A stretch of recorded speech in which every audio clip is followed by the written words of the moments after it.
Bom dia, eu sou o professor Tássio Emanuel e hoje vim aqui falar para vocês um pouquinho desse conteúdo muito legal, né? Uma aula muito boa, uma aula que eu gosto muito de passar para os meus alunos de modo geral, que é a concordância verbal. Existem algumas regrinhas de exceção, mas eu vou tentar aqui desmistificá-las hoje, tá bom? Então vamos lá. Então, olha só, a concordância verbal, de um modo geral, é um elo de ligação aí entre verbo e sujeito, né? Então, o verbo ele está para quem? O verbo está para o sujeito. Porque o sujeito ele pode vir dentro da sua singularidade, ou seja, singular, apenas um sujeito, né? Ou pode vir dentro da sua pluralidade, né? Que vai ser o sujeito composto. O singular ele é muito simples da gente entender, o que a gente vai ver daqui a pouquinho. Mas o plural, né, por mais que o sujeito possa ser mais de um, o verbo ele pode vir a aparecer tanto no singular como no plural. Ô professor, peraí, como é que funciona isso? Vou explicar para vocês, tá? Então vamos lá. Então, concordância com sujeito simples, né? Então vamos lá. O verbo concordará com o sujeito em número e pessoa. Deixa eu pegar minha canetinha aqui para grifar para vocês. Ou melhor, né? Não, tá bom, a canetinha.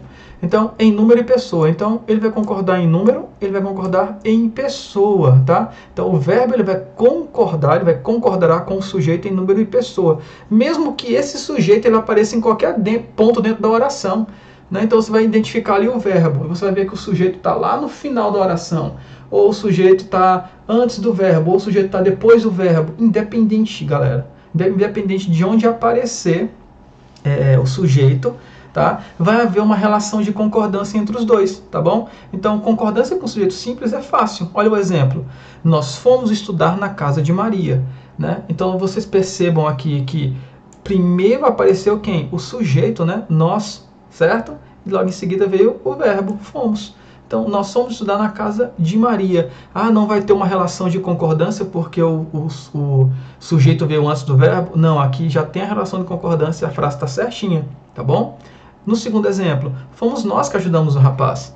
Aqui eu já inverti, tá vendo? Usei a mesma estrutura, porém só fiz uma inversão dela. Fomos nós, né? Então primeiro apareceu o verbo e depois apareceu o sujeito dentro dessa oração, ok? Mudou alguma coisa? Não mudou nada. Há relação entre os dois em relação ao número e pessoa, tá bom?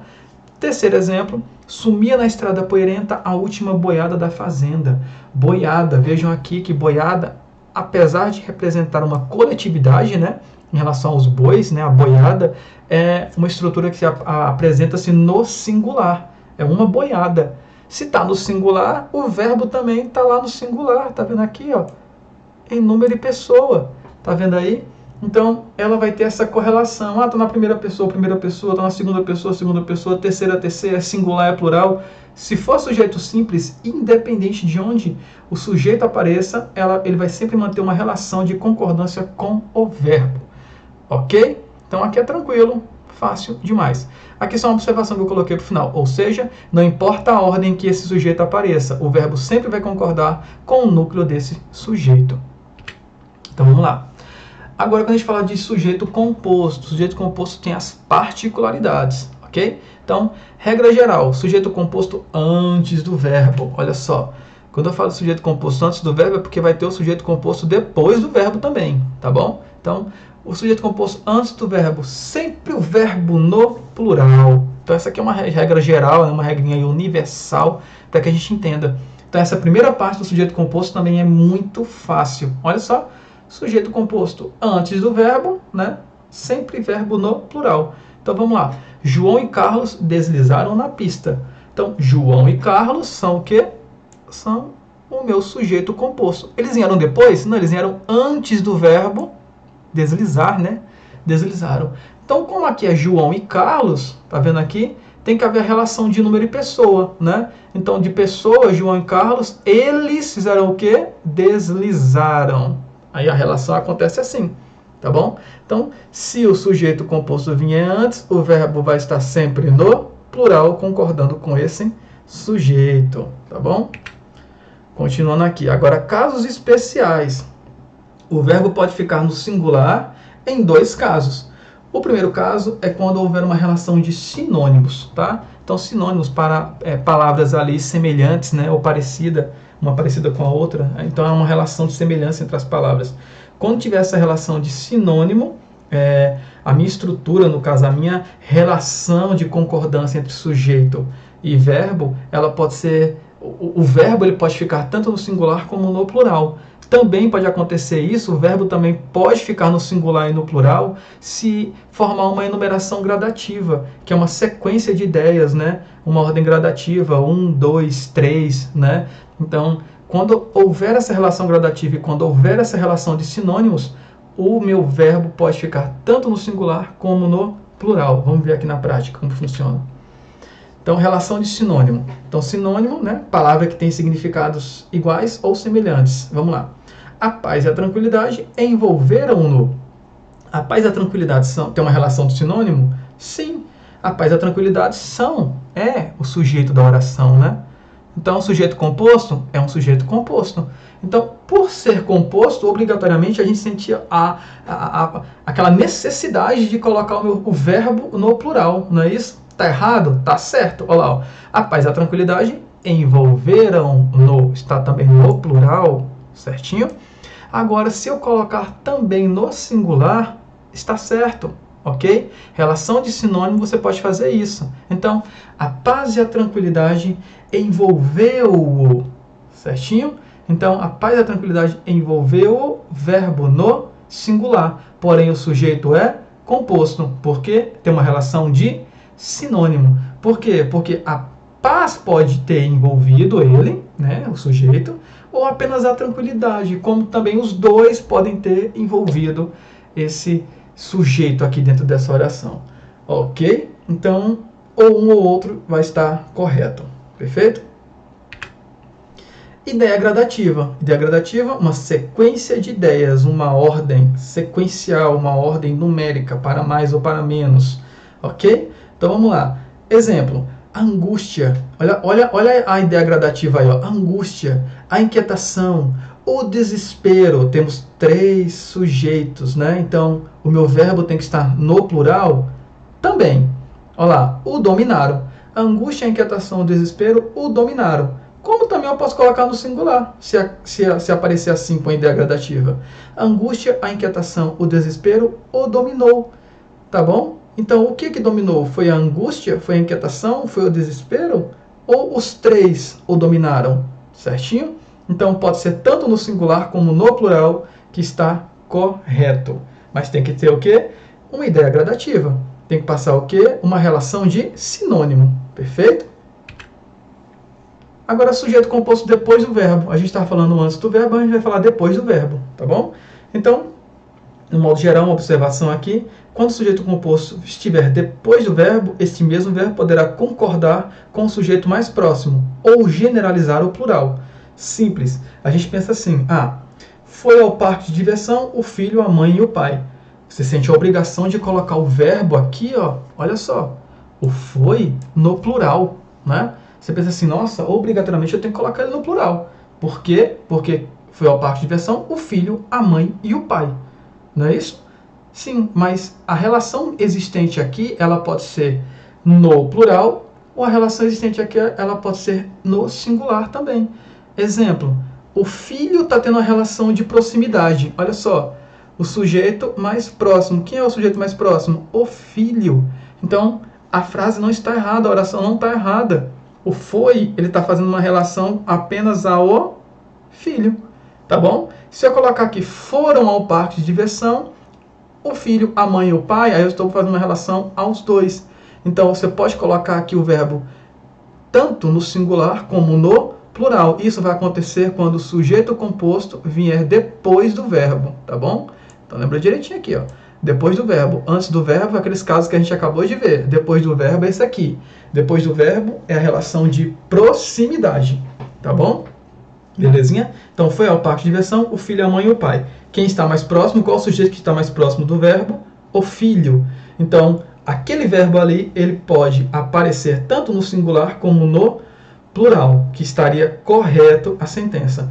Agora, se eu colocar ali os filhos, aí obrigatoriamente eu tenho que colocar o verbo no plural, porque não tem como eu colocar ele no singular, tá? Porque o mais próximo aqui a aparecer são eles, são os filhos. Então, obrigatoriamente, o verbo também tem que ir para o plural, tá bom? Então, Aqui não tem como. Agora, nesse caso aqui, no primeiro eu posso colocar tanto singular como plural, que os dois estariam certos, certíssimos, tá bom? Então vamos lá.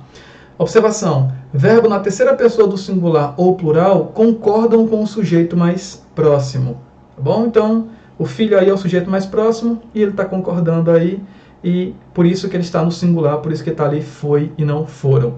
Eu poderia colocar foram, que estaria certo também. Próximo aqui. Concordância com pessoas verbais ou pessoas gramaticais. Essa aqui acontece muitos erros, é recorrente os erros. Principalmente com o meu terceiro exemplo aqui, né? Então eu vou explicar direitinho para vocês como que acontece. Então, pessoas verbais, o que são pessoas verbais? É o famoso pessoas verbais ou gramaticais. São aquelas eu, tu, ele, né? Nós, vós, eles, por aí vai. Então, primeira, segunda, terceira pessoa, isso são pessoas verbais ou pessoas gramaticais, tá bom? Elas aparecem recorrentemente no estudo aí da concordância verbal. E a gente tem que fazer uma análise, porque se são pessoas verbais, são sujeitos. Se são sujeitos, tem que fazer relação com o verbo, tá bom? Então, vamos para o primeiro exemplo aqui, ó. Eu peguei o eu, tu e o ele, tá? Primeiro exemplo aqui, tá? Eu, tu e seu amigo, vamos ao cinema. Aqui eu coloquei a primeira pessoa do plural, vamos, certo? Vamos. Primeira pessoa do plural. Por quê? Porque o eu, tu e seu amigo, né? Como eu estou inserido também, então ali eu estou colocando também, eu posso fazer uma substituição, né, pelo nós, né? Então a minha pessoa gramatical ali é o nós, porque eu estou inserido, né? Então nós vamos ao cinema, certíssimo, tranquilo. Então eu, tu e seu amigo, no caso nós, vamos ao cinema, perfeito? Primeira pessoa do plural, nós. Agora, o que ninguém utiliza, isso eu posso falar, ninguém utiliza, é muito difícil alguém utilizar, é a segunda pessoa. Quem é que utiliza o vós? Né? Quem utiliza o vós? Se eu falar assim, tu e seu amigo, de um modo geral, isso eu já perguntei para muitas pessoas, né? E as pessoas falam vão. Mas as pessoas têm que perceber que o vão é a terceira pessoa do plural, né? Eles vão. Mas e a segunda pessoa do plural? Então presta bem atenção. Se eu tenho segunda pessoa com terceira pessoa, como eu coloquei aqui, ó, se eu tenho a segunda pessoa com a terceira pessoa, quem vai prevalecer sempre é a segunda pessoa, tá bom? Então o verbo ele vai concordar com a segunda pessoa e não com a terceira. Nesse caso, segunda com terceira, quem vai prevalecer é a segunda. Então, tu e seu amigo vais ao cinema. Isso é norma culta, tá bom? Agora, uma linguagem coloquial do dia a dia, as pessoas falam vão, tá? Agora, perceba que o vão é terceira pessoa, tá? Seus amigos, eles vão ao cinema. Tá vendo aí? Então, temos a primeira pessoa ali, porque eu estou inserido, né? Eu, tu e seu amigo. Temos a segunda pessoa que prevalece sobre a terceira, tu e seu amigo vais. E temos a terceira pessoa, né? Que a gente vai falar apenas deles. Eles, seus amigos, vão ao cinema. Ok? Então, mais um ponto aqui da concordância. Continuando. E aqui, para finalizar, ideia de exclusão e ideia de inclusão, tá bom? Então, coloquei para você o seguinte.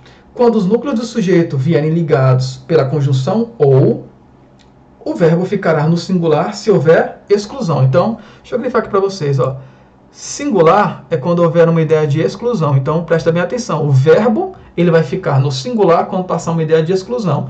E o verbo ele vai ficar no plural quando passar uma ideia de inclusão. Exclusão é o quê? Tirar, excluir. Inclusão é o quê? Somar, né? Somar, adquirir, tá bom? Então, incluir naquilo. Exemplo, Pedro ou Antônio será o presidente do clube. Então, Pedro ou Antônio. Eu estou incluindo alguma coisa aí? Não estou excluindo, porque um ou o outro, tá vendo aqui, ó, a minha conjunção ou, justamente entre elas.